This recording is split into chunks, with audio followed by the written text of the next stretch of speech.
सालों पहले रामनगर गांव के पास के घने जंगल में राजू नामक तांत्रिक रहता था। उसे अपनी विद्या और ज्ञान पर खूब घमंड था। उसका कहना था कि वो चाहे तो सभी को अपने काबू में कर सकता है।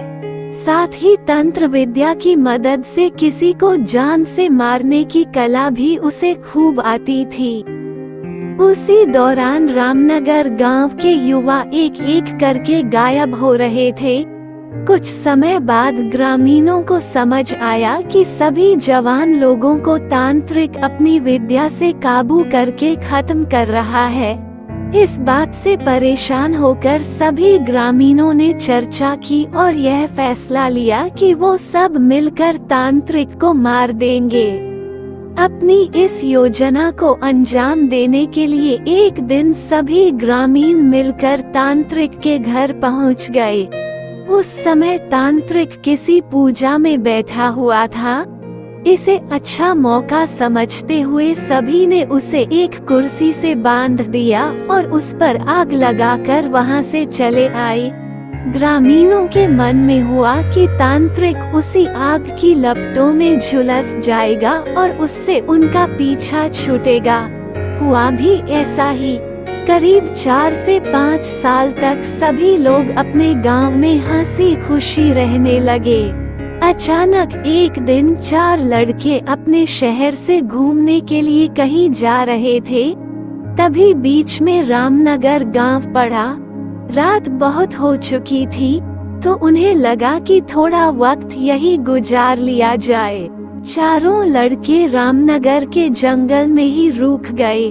उन्हें जंगल में कुछ घूमने का मन हुआ तो वो आगे बढ़ने लगे और बढ़ते बढ़ते तांत्रिक जहां रहता था वहां पहुंच गए।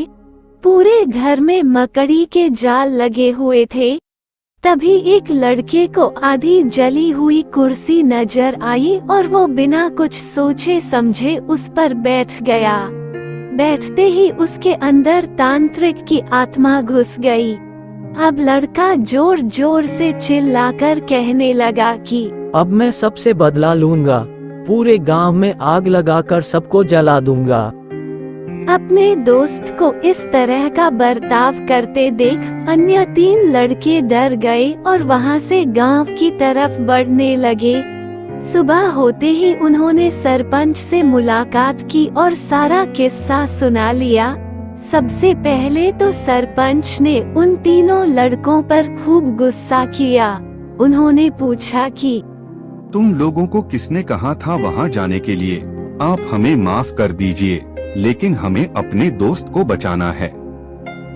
थोड़ी देर सोचने के बाद सरपंच ने कहा, अगर वो लड़का कुर्सी से उठता है और खुद को आग लगा लेता है तो शायद तांत्रिक की आत्मा उसे छोड़ दे।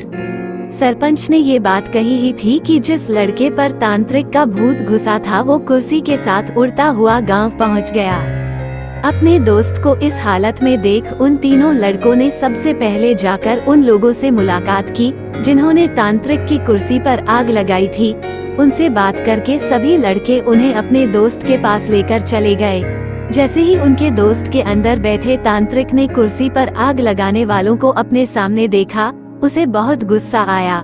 गुस्से में तांत्रिक कुर्सी से उठा और उन लोगों पर हमला करने लगा। तभी उन तीनों लड़कों ने तांत्रिक की उस कुर्सी पर आग लगा दी। कुर्सी पर आग लगते ही तांत्रिक उनके दोस्त के शरीर को छोड़कर चला गया।